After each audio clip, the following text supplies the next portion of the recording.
What's up with Catholic morality? What's up with shamanism? What's up with church leadership in women? What's up with religious headwear? What's up with Baha'is? What's up with atheists in the interfaith movement?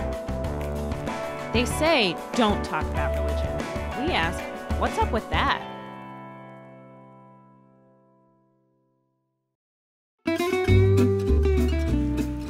Dear Prana, Dear Janen, Dear Taryn, this might be the strangest invitation you've ever received, but bear with me. I'm having a dinner party to discuss death, and I would love for you to come and share your perspective.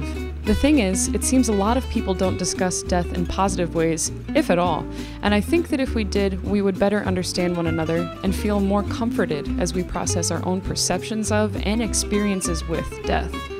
Hope to see you there. Hannah. Thank you all for coming to the dinner about death, weirdly enough.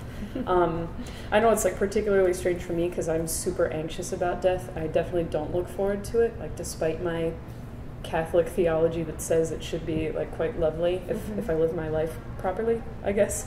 But because it can be sort of a heavy topic, I think it'd be nice if we just started by just doing a round of gratitude for somebody who we've lost. I'll go. I salute my grandfather, Hezekiah Davis. He loved me unconditionally, and I miss him terribly. The first person that comes to mind for me is Dan Kristoff. He was my high school chorus teacher, actually. I've been thinking a lot about Muhammad Ali, who passed away recently, and his legacy of resistance and his legacy of bridge building, and that's just something that's been on my mind. Nice. Now that we've kind of entered with this tone of gratitude on a topic that's typically seen as taboo, and I think there's a bit of a culture of fear around death.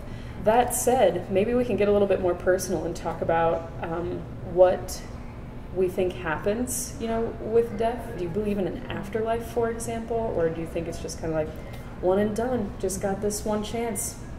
Okay. Yeah, it's a pretty easy question, so I expect all of you to jump in at the same time. So my understanding of what happens when you die is informed by my Lukumi religious tradition. It's similar to a lot of religious beliefs in that death is not the end by any stretch of the imagination, but we don't believe in heaven either. First of all, it's believed that you choose how you die before you're born. Oh, that's interesting. Yeah. Wow. So it's destined, we could say. However, there are things you can do to change your destiny. So I am deeply influenced by Hindu philosophy, and Hinduism also has this idea of reincarnation. Once you die, your soul leaves the body and takes some time to recuperate, actually, and then comes back in a form to continue to accomplish the things that you were trying to do or meant to do. But while I am influenced by Hindu philosophy, I'm also agnostic and secular, and I have no idea what happens when you die. I mean, fascinatingly, so as a Muslim, there isn't a concept of reincarnation at all for the soul. However, there is a concept that the human life of a soul is but a chapter. I don't think so much about death as what happens to you, because that's a little scary personally, like once your soul leaves your body. But the part of Islam the part of Islamic teaching that really speaks to me is when the soul is resurrected in front of God on the Day of Judgment and you have to be judged.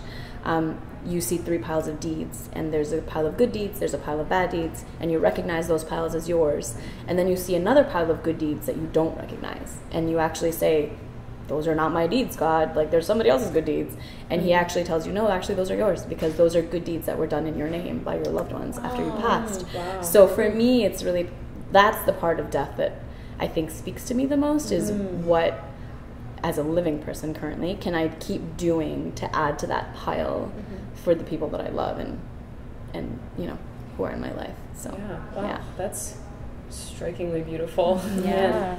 So another thing I'm wondering about, apart from like this spiritual or philosophical or theological way we can approach it, there is also this just very physical, biological dynamic to the question. And so we talk a lot about like what does it mean to have a good death. So growing up, my mom had a lot of back pain that was very intense and sometimes almost debilitating for her. And I remember being very, very young, single digits, and her saying she never wanted to be on life support and just making that super clear. And that was just part of our life, that extending your life by being hooked up to a machine was not something that she wanted. And that was just something that I knew. It was just a fact about our family. And Lukumi, when you can't be cremated when you die, especially priest, because your body is supposed to feed the earth from where you came. And that's a concept that I just love. I think that is so sweet. I don't want to be embalmed. I don't want to be preserved. I know the cemetery where my family's been buried for over 100 years, and I just want to be there and feed the earth, plant a tree, I'll feed it, Yeah, that's lovely. Yeah, very. So for Muslims, like, you cannot embalm the bodies. They cannot wear clothes when you're buried. So there's like an actual burial shroud that you have to put on the body, which is like white cotton. It should be unstitched, so it can't have any stitching in it. It just needs to be like cloth that's cut in certain ways, and then you wrap the body in certain ways. The body's actually washed by family. Is it just cotton that you can buy like at a fabric store? I know you said it has to be unstitched, but it has to be unstitched white.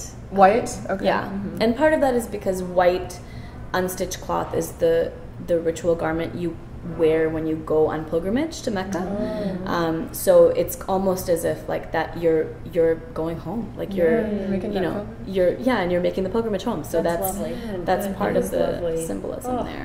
In the Hindu tradition, people actually wear white at funerals as well. And I'm not entirely sure about the body. I think that typically is dressed in white of the person who has passed away, but the attendees of the funeral also wear white, and it's a symbol of purity. We do that in Lukumi. You wear white to a funeral. Everybody should wear white. If you're a priest, you're buried in this outfit that's made for you when you became a priest. So if you've outgrown it, it's laid on top of you, but I will be buried in a fabulous dress. With a crown. Oh, that's lovely. That's very cool. Wow. I opened up this video sharing with my friends that I actually dread the idea of my own death, therefore I don't really enjoy talking about death. But now that all is said and done, I've actually found that hearing their beautiful viewpoints, even though they're different from my own, has comforted me. I'm thinking maybe it could be the same for you, so why don't you try it?